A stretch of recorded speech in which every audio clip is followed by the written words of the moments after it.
Hamas ने एक बड़ा हमला इजराइल पर किया है। इससे पहले इजराइल लगातार गाजा पट्टी पर हवाई हमले करता है। पिछले दिनों इजराइल के हमले में फिलिस्तीन के हजारों लोग मारे गए, न जाने कितने लोगों ने अपनी जान गंवाई। पर इस बार हमास ने जोरदार जवाब दिया है और हमास की ओर से किए गए ताजा हमले में इजराइल को बहुत बड़ा झटका लगा है। ये साल का सबसे बड़ा हमला माना जा रहा है। जो सूचना सामने आई है उसके मुताबिक देर रात हमास की ओर से खतरनाक रॉकेट फायर किए गए। सबसे बड़ी बात ये कि जो रॉकेट फायर किए गए वो बहुत कम समय में एक साथ कई मारक फायर कर सकता है। हमास की ओर से इससे पहले भी एक साथ कई रॉकेट फायर किए गए। आधे से ज्यादा रॉकेट इजराइल में सटीक ठिकानों पर गिरे। जिन ठिकानों पर हमास ने निशाना साधा वो पूरी तरह से बर्बाद हो गए। इजराइल का एयर डिफेंस सिस्टम एक बार फिर पूरी तरह से फेल नजर आया।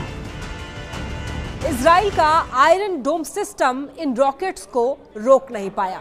इजराइल की ओर से कहा गया कि कई जगह रॉकेट्स गिरे हैं और जिसकी वजह से भारी तबाही मची है और इसकी तस्वीरें, इन हमलों की तस्वीरें सोशल मीडिया पर छाई हुई हैं।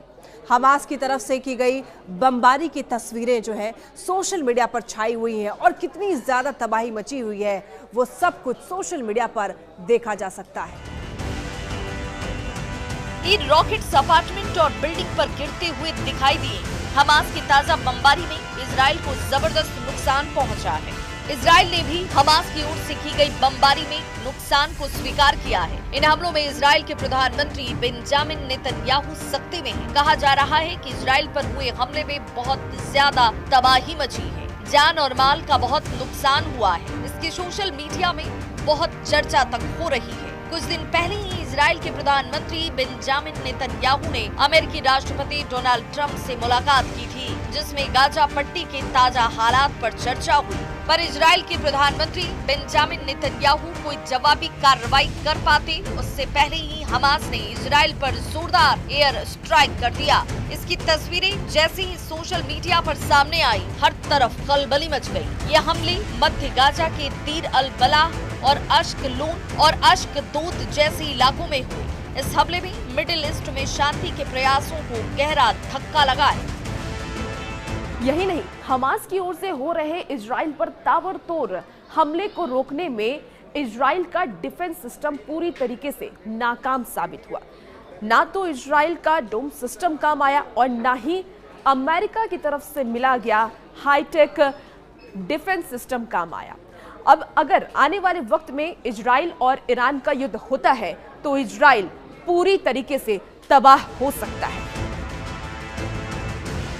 जबकि ये डिफेंस सिस्टम इजराइल के लिए बेहद महत्वपूर्ण था। इससे पहले इजराइल अपने डिफेंस सिस्टम का पूरी दुनिया में बखान करने का कोई मौका नहीं छोड़ता था। इजराइल ने एंटी बैलिस्टिक मिसाइल सिस्टम और डोम सिस्टम की बढ़ चढ़कर चर्चा की, पर हमास के ताजा हमलों में ये सिस्टम फेल रहे और इजराइल की सुरक्षा को लेकर गंभीर सवाल खड़े हो गए।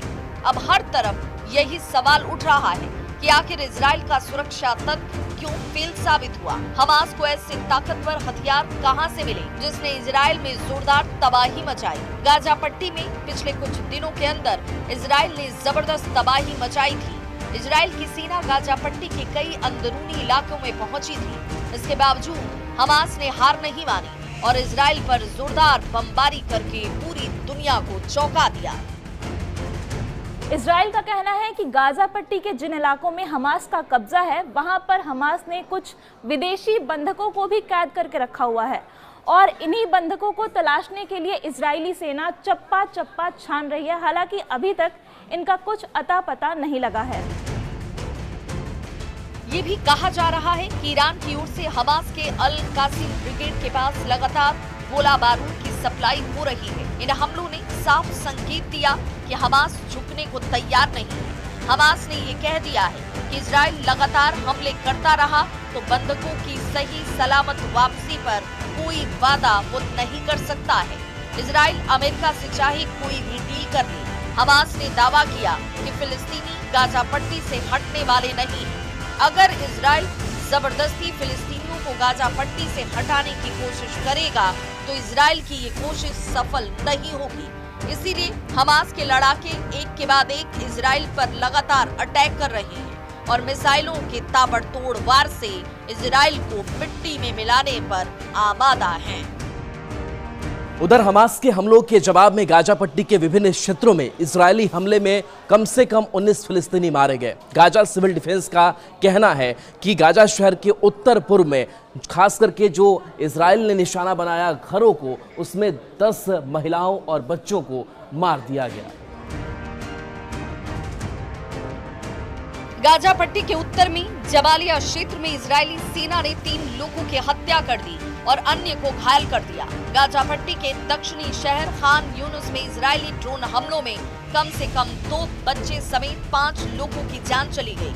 वहीं केंद्रीय नुसेरात शहर में विस्थापितों को भोजन वितरित करने वाले एक टेंट पर इजरायली विमान के हमले में एक शख्स की मौत हो गई। फिलिस्तीनी सुरक्षा सूत्रों के अनुसार पिछले कुछ समय से गाजा सिटी के पूर्वी हिस्सों बेत हनून और बेत लाहिया क्षेत्रों में इजरायली तोपखाने से लगातार गोलाबारी की जा रही है। इस बीच हमास के सशक्त विंग अल कसर ब्रिगेड ने एक बयान में कहा कि उसके लड़ाकों ने गाजा सिटी के पूर्वी हिस्से में स्थित अल वफा अस्पताल के पास 3 इजरायली मकारवा 4 टैंकों को निशाना बनाया। हालांकि इजरायली सेना ने अब तक इन हमलों पर कोई टिप्पणी नहीं की है। इजराइल रक्षा बल ने कहा कि गाजा पट्टी में फिर से शुरू किए गए अभियान के तहत हमास के राजनीतिक ब्यूरो के कुल 11 वरिष्ठ अधिकारी मारे जा चुके हैं। फिर से शुरू किए गए अभियानों में अब तक वायुसेना के 350 लड़ाकू विमानों और लगभग 1200 आतंकी ठिकानों पर हवाई हमले किए गए। 100 से अधिक लक्ष्य सटीक हमलों में नष्ट किए गए और गाजा पट्टी में आतंकी संगठनों के सैकड़ों आतंकियों व सैन्य कमांडरों को मार गिराया गया है।